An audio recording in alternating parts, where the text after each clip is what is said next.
cut my teeth on the back of an old church pew.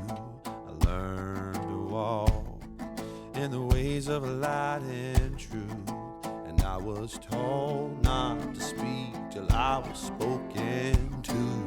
I heard it preach what I should and I should not do, and the choir sang,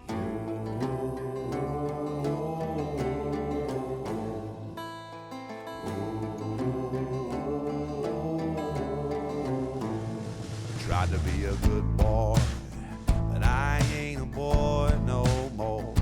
I've seen some things that a man just can't ignore, and this world's gonna see what I'm standing for. I've kept my peace, but I can't hold my tongue anymore. You can't buy my silence, you can't steal my voice, you can't keep me quiet, I will break the noise. Try to beat me down, tell me to shut my mouth, but there's a time to speak, and the time is now.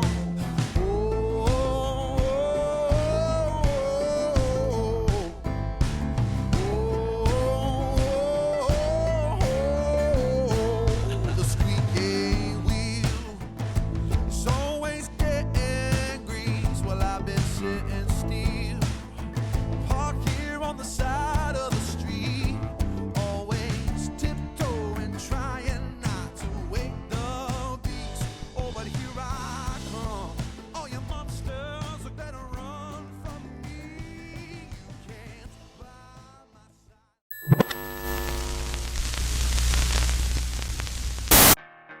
For hundreds of years, the church has been either complicit or silent about racism. Either way, we have been part of the problem. Breaking cultural stereotypes and social constructs is hard. But it's time that we pursue truth and justice and begin to let go of our distorted narratives once and for all. For some, this is hard to grasp, and it's uncomfortable, and understandably so. This series attempts to open a dialogue and to start a conversation in order to provide some new and better insights. Lord, open our hearts and our minds. Help me to understand.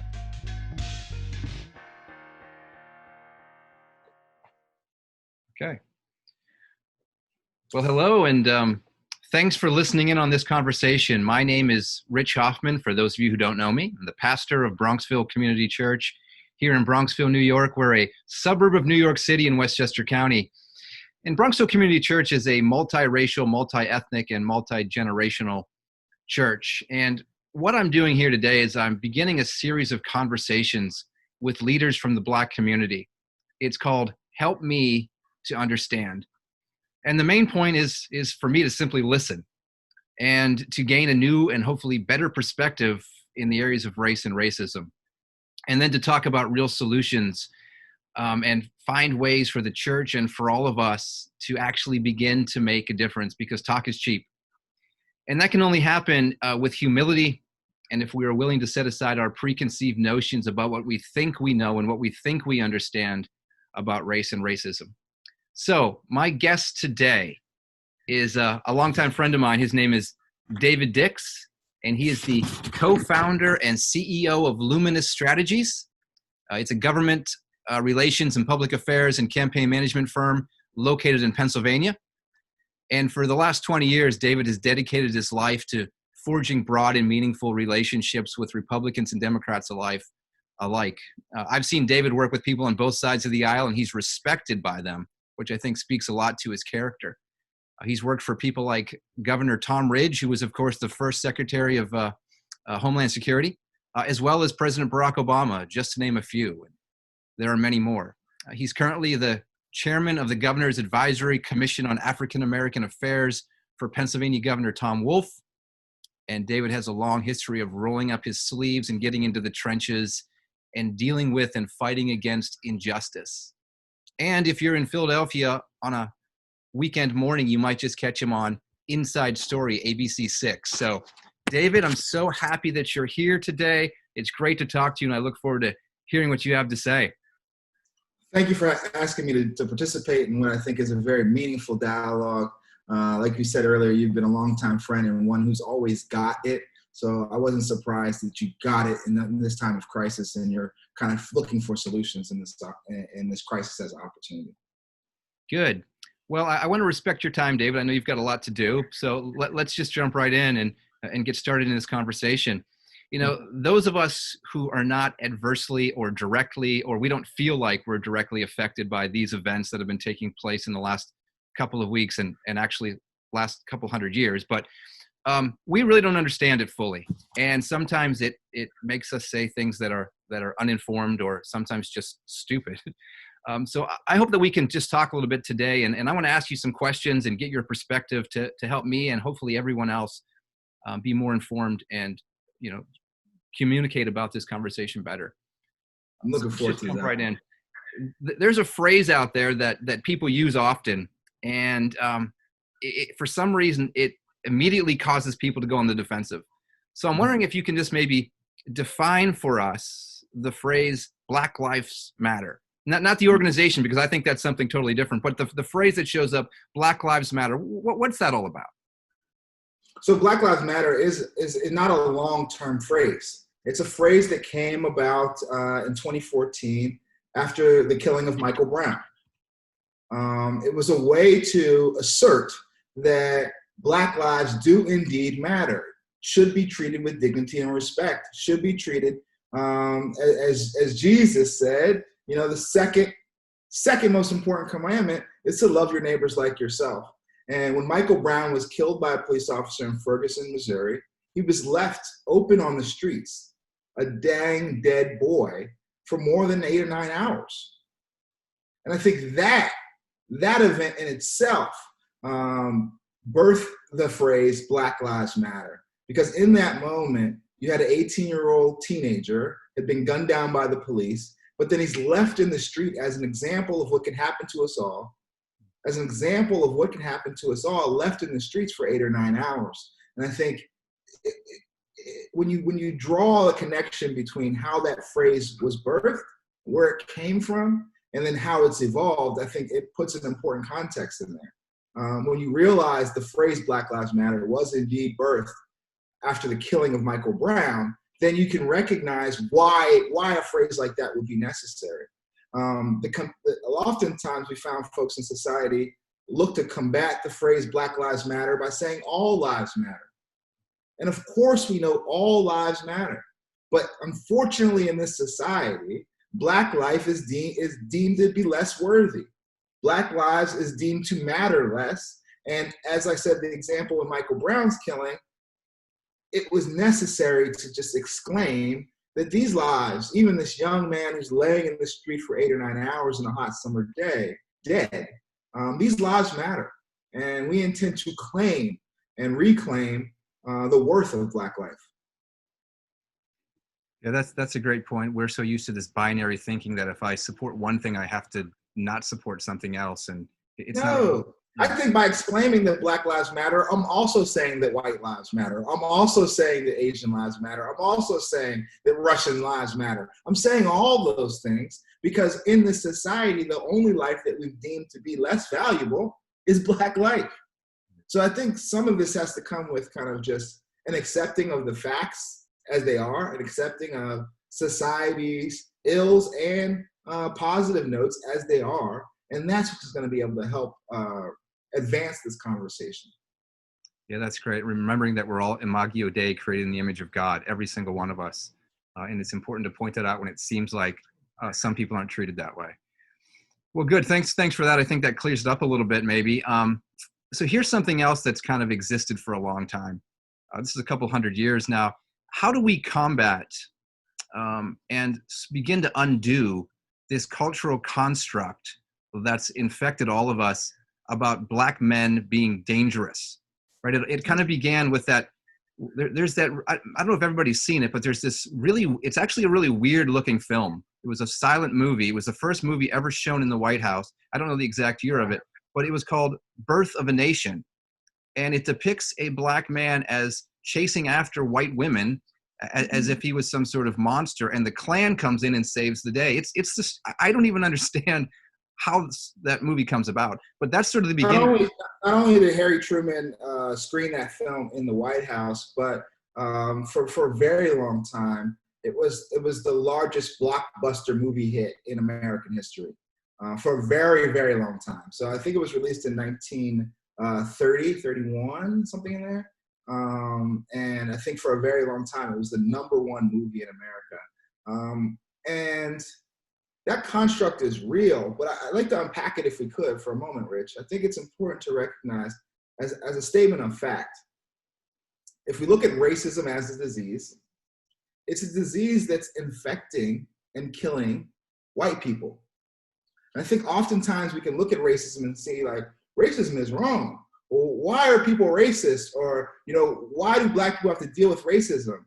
But racism is an American construct that was introduced to divide power and to create a power dynamic that was unequal. Right. It's an American construct. Race did not exist in the way that we see it now for hundreds of years, for thousands of years. When we look biblically, race did not exist in the way that we see it now. So we have to see it as a white problem. Yes, it's a problem that Black people have to deal with, but it's a white problem. It's a white problem born in American history where white slave holders would have children with enslaved people and then put their own children in the fields as enslaved folks. That's a deep dynamic. That's a very deep dynamic. And if we're going to talk about Christianity, we have a history in America where Christianity, and particularly the Bible, were used as tools to reinforce the enslavement of people, to reinforce the rape and brutality of people, and to reinforce a power dynamic that was never intended to be equal. When we go, again, this last point on American history, I also think it's important to note that when the Constitution was written, it was never part of the plan for enslaved people to be free. This conversation that we're having right now was never a part of the plan. We had a big deal called the Civil War that kind of shifted the direction of history.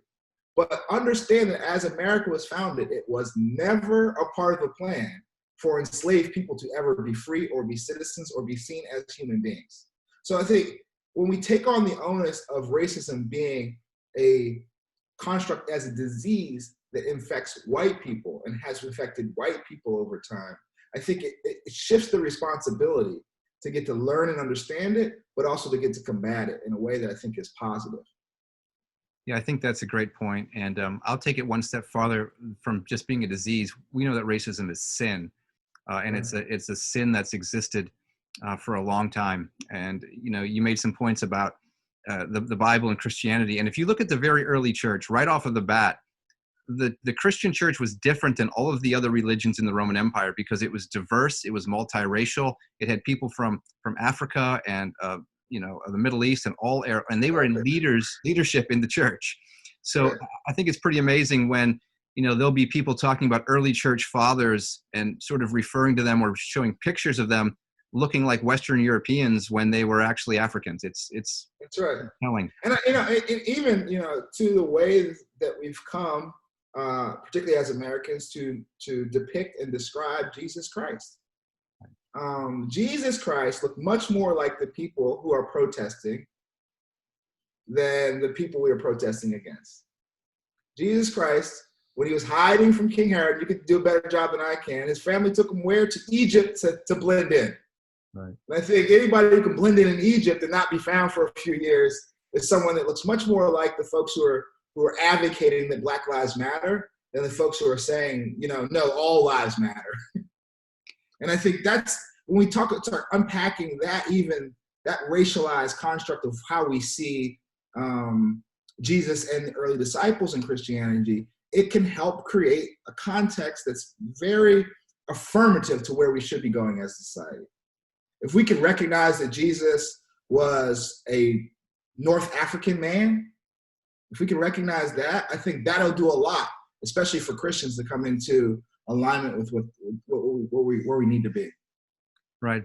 A better image of, when we look at pictures that were painted during Renaissance in Italy, they're beautiful portraits and they're meant to depict something beautiful about our faith. However, it's become this way of making us think and believe that the apostles and Jesus looked like, white Americans, when it was much different than that. And in that in of itself is just a way of it works on our consciousness and our psyche. Yeah, it does something to your mentality for sure.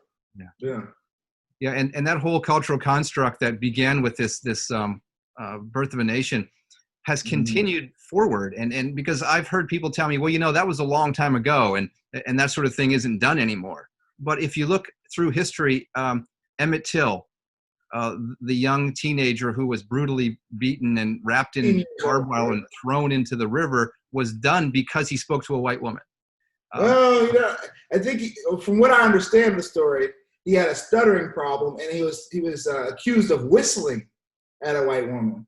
Right. I don't know if they ever exchanged words. He was 14 years old, and the real powerful moment in all that experience, as tragic as his death was that his mother, a Chicagoan, he was visiting Mississippi from Chicago, his mother insisted that he have an open casket. So America could see the brutality that was done to her son.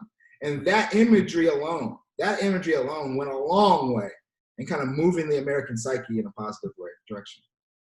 Well, that's good. I hope we can continue to find ways to move us away from that, because even as recently as 2 weeks ago in Central Park, you heard the story. They're calling her now Central Park Karen. Yeah. And, she felt threatened, and as she pulled out the dog whistle. There's a black man chasing me. Right, African-American man. He's menacing. He has me on a camera. Right. And all he was doing was asking her to leash her dog, whereas as she's calling 911, she's literally choking the dog. I'm happy to hear that that dog has since been removed from her home, and she's no longer in care of that dog, because she was both, choking out the dog while she's, trying to put that journalist in harm's way. And he was a bird watcher at the time. And I think that the best connection I've drawn from that experience is the realization that woman, when she called 911, wanted to happen to the bird watcher what happened to George Floyd. When she called 911, she was expecting a reinforcement of military and police power to subdue that African-American man. And again, back to the disease that we have to start to identify and control. What is in you, woman, that would want to, because someone's asking you to leash your dog, and potentially inflict that level of trauma on someone? And there's a lot of work to be done on both sides, but Black people have for hundreds of years been fighting for the struggle of equality and justice. I think it's time for our allies to join us equally in earnest. Yeah, and that's a great point. Leadership has to come from both sides, and maybe we can talk about that a little bit in a few moments as well. But so through your work in government with elected officials, through the work that you've done for a long time, what kind of things have you seen? What kind of things show up that are built into the system that might surprise some of us that are actually furthering racism? Oh man, there's so many. I could come up with a laundry list. Government, the best definition I like for politics is the process by which scarce resources are allocated. So if you look at politics as a process where resources already scarce are being divvied out and allocated, that's the process that happens in government. And the problem of racism, the problem of discrimination are only exacerbated when we get into government halls. I have a call later this afternoon with Governor Wolf to talk about what this state's, Pennsylvania state's response is going to be. I think there are a lot of things that he can do to move this state and this country forward. But as much as politics, as much as we live in a representative democracy, we're also in state houses and in Congress, as you've seen, we are made up of our best and worst attributes as a nation. Yeah. So we have folks that make up this representative republic that represent all spectrums, and to the degree that racism is a disease that's been allowed to promulgate and fester, the places that are most racist have very racist representatives, and then they pursue racist policies. And that can be seen on both sides of the aisle. It's not a partisan issue. It's an issue of not having leadership recognize the harm that white supremacy plays and actively working to pursue against it. Yeah, so that might sound like a political answer without identifying anyone, but I think there's enough work to be done by everyone to recognize that just by nature of being a representative democracy, you're going to be representative in the good and the bad attributes. And government has not been a good actor if we look historically, not at all. Right. Whether we talk about redlining, police brutality, banking and loans, there's so many ways the government has been a hindrance rather than a help, and hasn't identified where those scarce resources should be delivered in the way that they should. Right. So let's build on some of those things that are built into the system that you just mentioned there at the end. Right. How do you respond to people when they say things, when it comes to sort of people of color getting ahead? They say, why don't they just work harder like the rest of us? I mean, so right away, already built into those statements is this racist language, unknowingly probably for many. But how do you respond to that?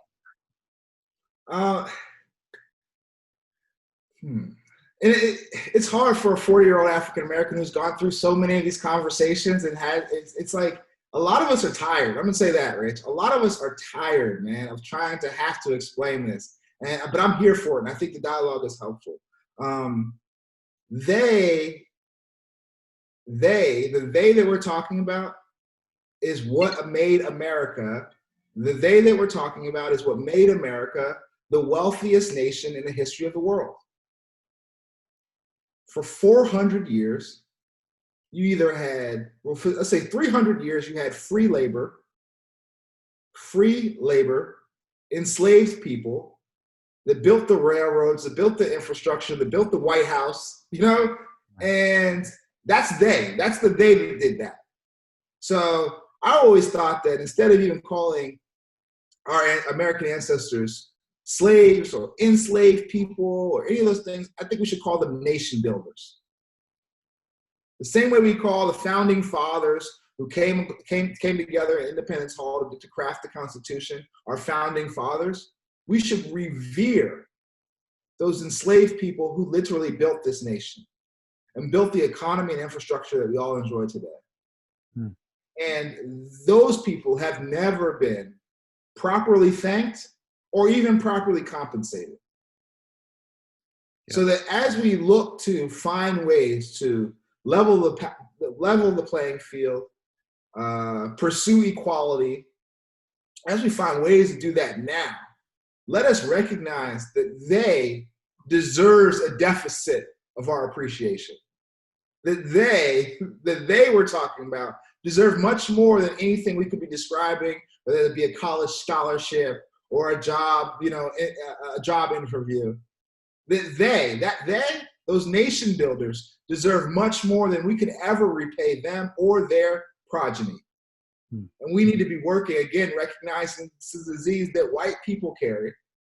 We need to be working as brothers and sisters to see that they is properly or at some level appreciated for their contributions, rather than cascaded as other or cascaded as not having contributed nearly enough.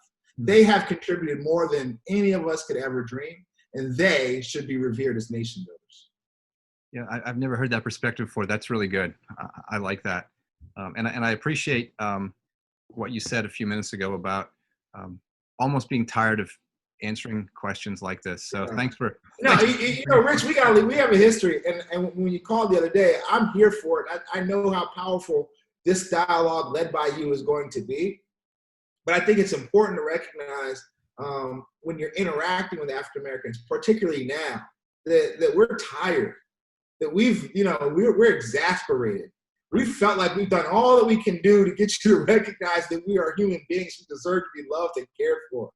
And like having to continue to make that case is really exhausting. And from a psychological and even spiritual perspective, it can wear on you. It can weigh on you. It can make it difficult to pursue forward. And I think as we're having this open conversation, it's important to recognize I'm here for it, but my brothers and sisters you might interact with are really, really, really exasperated by it. There's a really wonderful pastor from Philadelphia called Dr. Eric Mason. I'm not sure if you are familiar with him. Yeah, I do. But he says and writes a lot of really great stuff. I love listening to him, and particularly on the race issue. And after one of these events, I don't even remember which one it was, he had a tweet, and it said it all. His tweet was very simple. It said, "Black folk are tired." And it sort of sums it up for you. Like, how much more do you expect people to deal with and then keep talking to you about it? So I understand that. I appreciate that. And I guess at the end of the day, what we're just trying to get across is our humanity, right? It's like we are human beings. We feel love the same way you feel love. There's really, and it's like having to defend and promote and convince folks of your natural humanity. Like, I can't imagine how many days you could do that, Rich. Like, just like, again, we put our feet in other people's shoes. Like, what would it, maybe a day, maybe 2 weeks, maybe a week of like constantly having to remind other people that you are human, to modify yourself so you're not seen as a threat, to go through constant microaggressions. It wears on you. It wears on you. And it's a cross that we shouldn't have to carry. It's a cross we shouldn't have to carry. Yeah, it's definitely unfair. So in that regard, how do all of us speak truth to power, if you will, speak to government officials when they say something that is racist, whether it's overt or not, when they support something that's racist? How do we speak truth to power in that way? That's an interesting conversation, because it's one that I'm trying to do right now. There's a viral video in my hometown of Erie, Pennsylvania, where a police officer kicked a sitting protester, a young white woman. And it's gone viral. It's been seen millions and millions of times all over the world. And in talking to the mayor, he doesn't get it. He sees the protesters' violence as worthy of that level of response. And I'm like, but the woman was sitting down. She was not a threat. There was no reason to kick the person. And more than anything, understand the way the world is perceiving Erie's response to that. So I've been having those conversations in real time. Like I said, this afternoon, I'm speaking with Governor Wolf about some of the things he can do.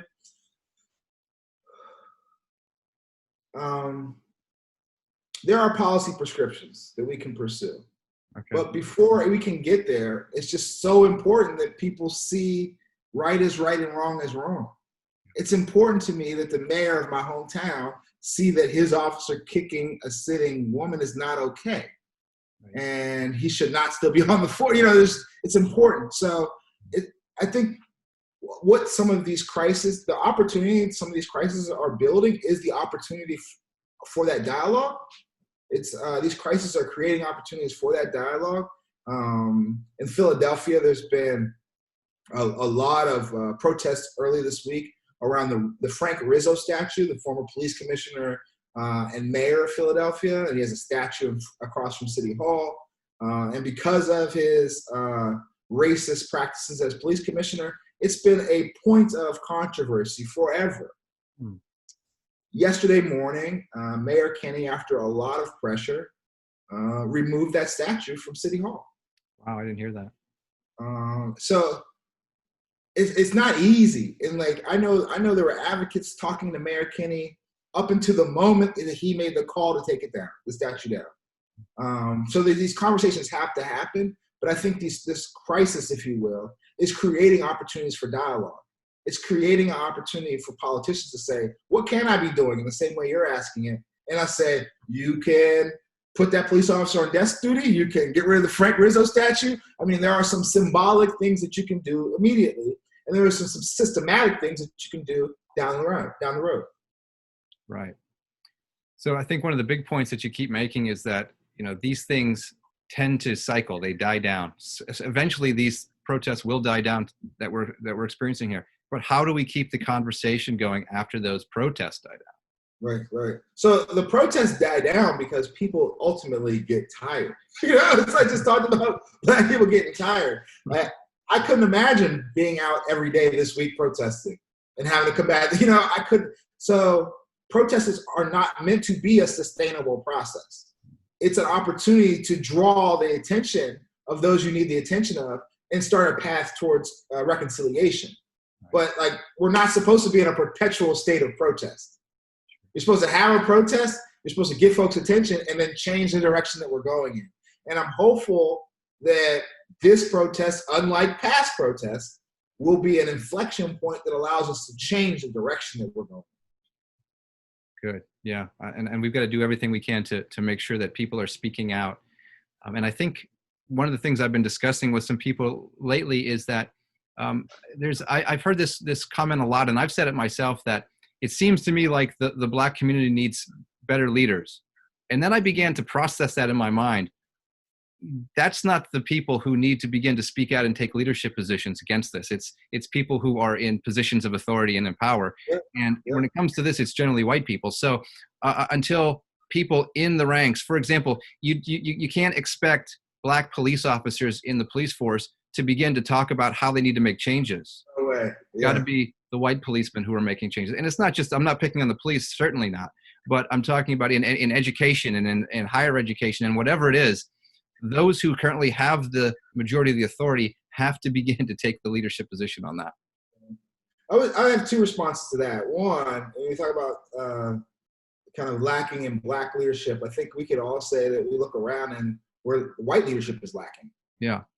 Who's the white leader that we feel is speaking to our hearts? I couldn't say. It's certainly not President Trump, and it's certainly not former Vice President Joe Biden. So, those are the two nominees. Where is white leadership? Who's the white person that really gets it, that's been able to talk about this in a public way? Who's the white person that's led on this in a public way? I haven't found them.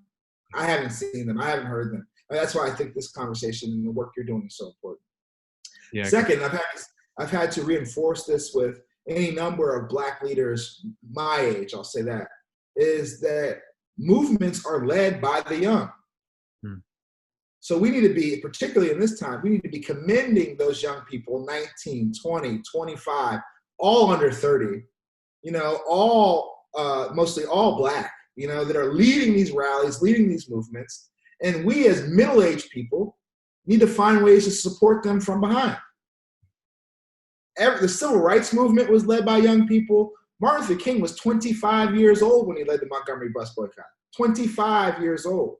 So this idea that this movement is going to be led by more senior pastors or political leaders. No, that's never how these movements have been led. They've always been led by young people. So we need to recognize that and start to identify and commend the young people who are leading this movement, finding our role to support them from behind. And in doing that, I want to kind of give a particular notice to this as we're talking about protests, because we've also seen any number of incidents of violence and then subsequent looting from these protesters. But I see them as three different identifiable buckets. Okay. The rallies are being led by young people of good heart and of good spirit who are just fed up. And because they're young, have the ability to organize thousands of people in moments in ways that we could never do. We could never get on Twitter and find ways to get 2,000 people to meet us at this town square in an hour and a half. That's right. These young people are able to do it. They know how to do that. So they're hosting these rallies.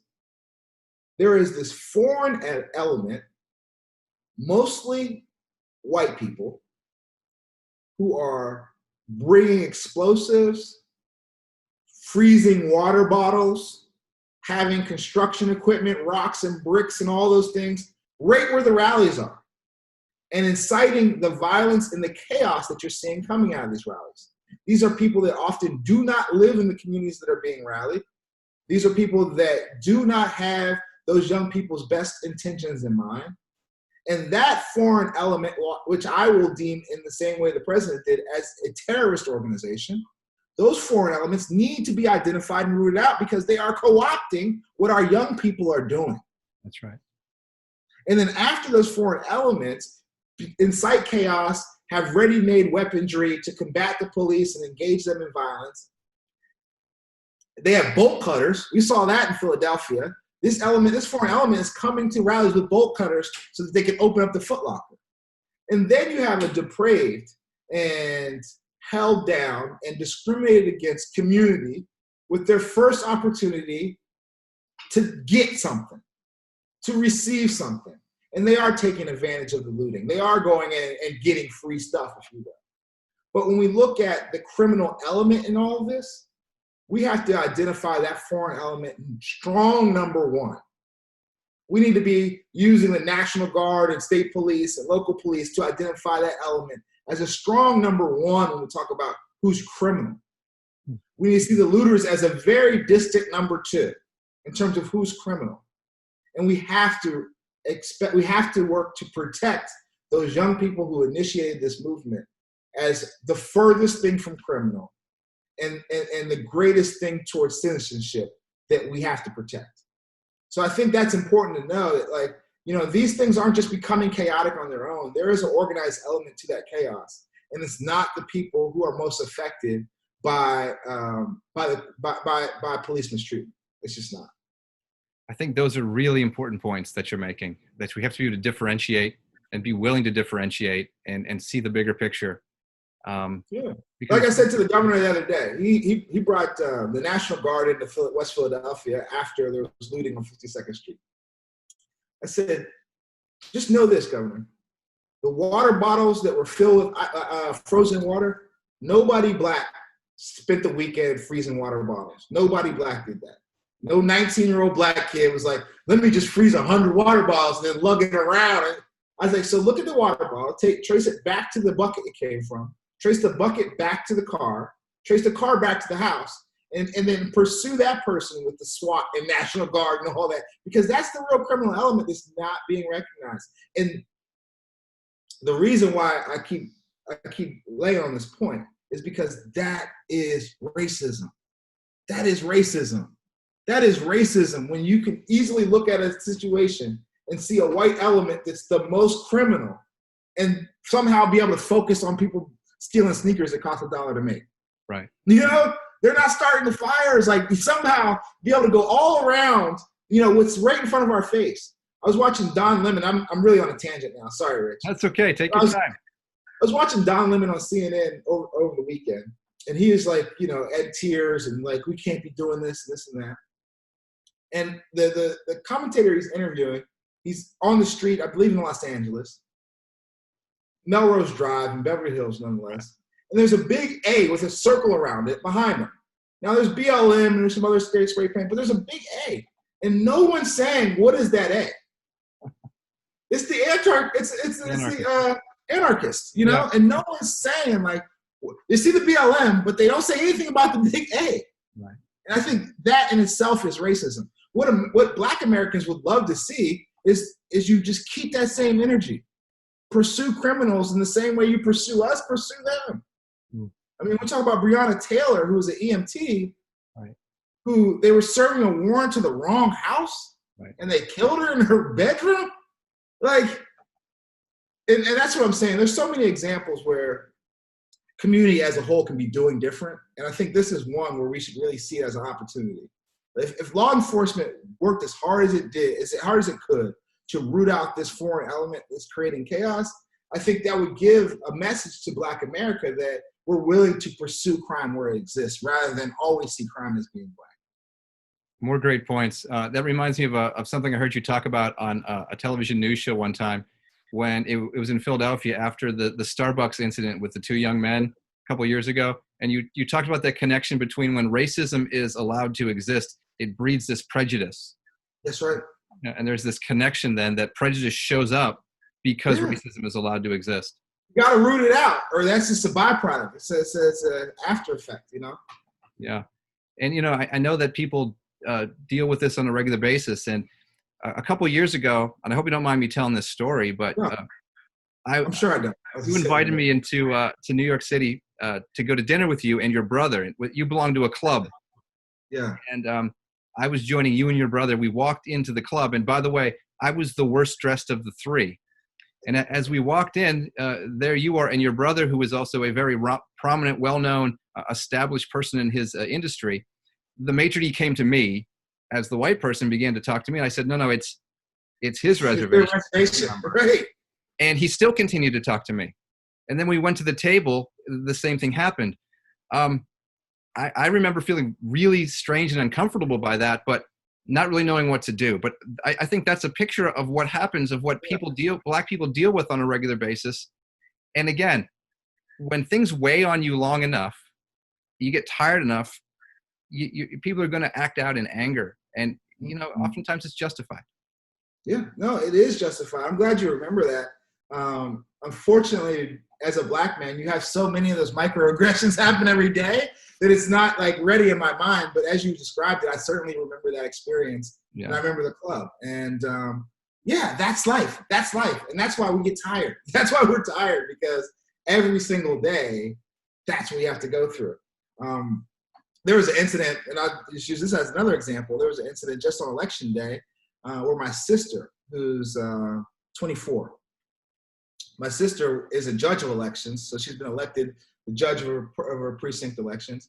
And she was at the county courthouse where they do the voting. Where they count the votes. And there was a county councilman who's the chair of elections. He was there, and he's like wondering, what is she doing here? Like, who is she, and what is she doing here? They ended up having words exchanged. My sister stood up for herself. She was obviously supposed to be there. But I ended up calling the county councilman yesterday. I called him yesterday, and I said, that woman you had the interaction with, that's my sister, and she's the duly elected judge of elections for her ward and district. And she was there, on behalf of this state Senate candidate. And I said, Councilman, for a moment, I want you to recognize what it would take for a 24-year-old African-American to get that deep within county courthouse and not supposed to be there. Right. Think about how many microaggressions a 24-year-old girl has to go through to get into what they call the fishbowl where they count the votes. Right. She's been checked by the sheriff. She's been checked by this. You don't get there without supposed to be there. So the next time you see an African-American, particularly a young one, deep in the county courthouse, just know that they've had to go through 100 different verifications before they got there. And if they're there, they're supposed to be there. You know what I mean? Right. And I think it was a real teachable moment for all of us to kind of just recognize our natural prejudices. Yeah. Because instinct would be like, what is she doing here? But instinct should serve you in America to be like, whatever she did to get here, she's supposed to be here. Because if she wasn't, she would have been rooted out a long time ago, Right. So these microaggressions are real, and they're constant, and they're every day. Yeah. Yeah. It's a big deal to that. It's so easy to overlook when you don't pay attention for it.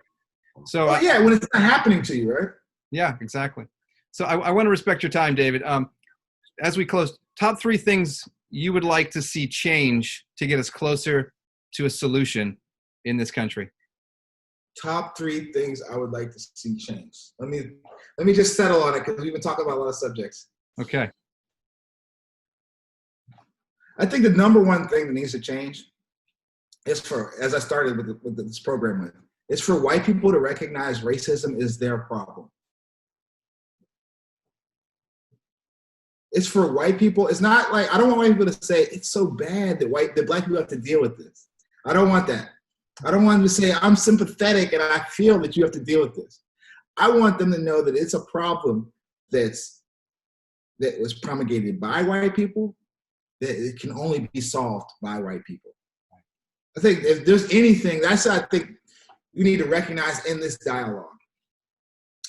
Second, I think there needs to be a formal truth and reconciliation process as a country.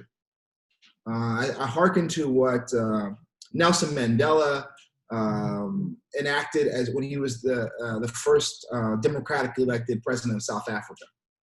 He created an opportunity for folks both on the apartheid side and Native Africans to talk about what they had been through, to talk about what they had done without fear of prosecution, but recognizing that's the only catharsis that gets us past this. So you had white police officers talking about the horrors that they had done to Black people publicly in the court of in the court of this tribunal, if you will, without fear of retribution. So unshackling them from the thought that they may go to prison or may be harmed by what they've done, but giving them the opportunity to speak truth to what they've done in a way that there can be a healing. And I think all of these smaller conversations and these larger actions are speaking that America is long overdue for that truth and reconciliation, to have a space where as Americans we can say whatever is on our hearts without fear of reprisal, but in an effort to improve. We're not saying bad things or I've done bad things to Black people just for the sake of doing it. We're saying it so that we can recognize it as a problem and get past it. So I think second, we need to really have a real formal and national truth and reconciliation process. And I think thirdly, after truth and reconciliation, we have to find a way to make amends. After we've known, the harms that we've done, we have to find a way to make amends. And words like reparations have been something that, strike fear in the hearts of white people and certainly create walls rather than cohesion among politicos. But when we go through a truth and reconciliation process and we recognize the wrongs as they've been, I think that's a natural next step. I think a natural next step is to think about how can we redistribute equality as it's divvied out in America. So I think those would be the three things. Yeah, that's super. It's funny, in the Bible, Jesus talks about the process of restoration when someone wrongs you. And we like to take that normally and we look at it we always use it as an individual. If someone wrongs me individually, I go to them and I follow these steps that Jesus gave to us. But I think we need to begin doing that as a country, as a nation, as a people, as a church. It's sad when you look at the history of the church itself, how we've just fallen short in this whole thing. And we have a long ways to go to make up for that. I mean, the letter from the Birmingham jail addressed directly the church in so many ways, right? But it's even bigger than what Dr. King addressed in there. It's been going on for a long time. So yeah, I like that. This whole your 3 points are good. I'm going to be pondering those things, and a lot of this comes down to the idea that we need to be more concerned about truth and not as concerned about our preferred narratives. That's right. We got to let them go on both sides. Let the narratives go on both sides. Yeah. And build a new narrative. Imagine if what came out of this is that we just recognize my ancestors as nation builders. Right. And then it starts to reshape the way we think about people and how we care. If that came out of it, we can't go into this with, these are the ways I want to feel when it's over. Right. We have to go into it knowing that if we take these steps as a nation, we'll be a better nation at the end of it. That's a great point. Awesome. Well, I appreciate that. And I know that if we all began to look at these issues through the lens of the gospel, we'd get there a lot faster. So that's my prayer and hope. I agree. Thank you, David, for taking your time today. It's been so amazing. First of all, I get to talk to you. Haven't seen you in a while. I hope to see you again soon. But your insights are important and necessary. And my hope is that through this conversation with you and some of the other ones that I'm also in the process of doing, that we can all learn something and we can move and make great strides and make something happen. So David, keep up the good work, man. It's so good to see you. And I know you're doing such amazing stuff, and hope to see you soon. Yes. Look forward to seeing this, both our portion of it and in total, the conversations you're having. I think it's very powerful and very much needed right now. Thank you for your leadership. Awesome. David Dix from Pennsylvania. Thanks again. Thank you. Thank you for listening. Now here is Pastor Rich with some closing thoughts. In the letter to the Ephesian church in chapters 4 and 5, the Apostle Paul begins that section by telling the church, by telling us, that we must reject futile thinking. Now here's what he means by rejecting futile thinking. Futile thinking is separating ourselves from God's truth, leading to a darkened understanding and an ignorance that comes from a hard heart. That's futile thinking. And he goes on to describe that this kind of thing leads you to losing all sensitivity, and it makes us susceptible to greed and to self-centeredness. And then he tells the church, then he tells us, that living that way runs contrary to everything that it means to be a follower of Jesus. And then in verse 22, Paul tells us that we must put off our old self because it's being corrupted by deceitful desires. And we have to replace it with a new attitude. And it's not just an attitude that we conjure up on our own. We replace it by putting on our new self as a follower of Jesus. And then we reflect in Jesus a righteousness and a holiness that is real, that comes from him.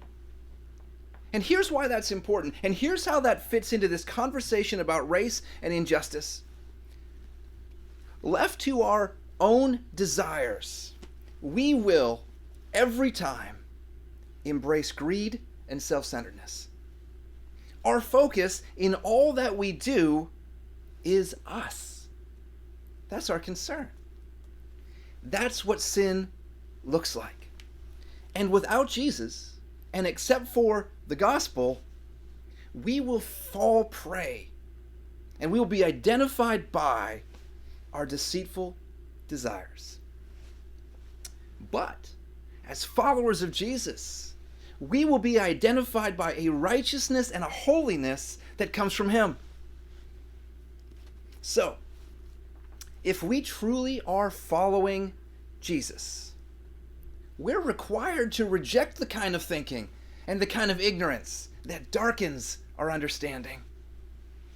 You know, for a couple hundred years, the church has allowed the darkness of racism and the ignorance of injustice to flourish. But we, the church, each and every one of us, we are called to reject that darkness and that futile thinking. And we are called to replace it with a new attitude that reflects a true righteousness and a true holiness. And by continuing to ignore or to remain silent about racism and injustice, we are giving ourselves over to insensitivity and to a hard heart. The gospel of Jesus Christ has the power to break this stronghold, but only if we are willing to recognize it and repent of it. Lord, forgive us for our darkened understanding. Lord, forgive our ignorance. Forgive our hard hearts. Let your light shine on us. That's got to be our cry. I've seen some things that a man just can't ignore, and this world's gonna see what I'm standing for. I've kept my peace, but I can't hold my tongue.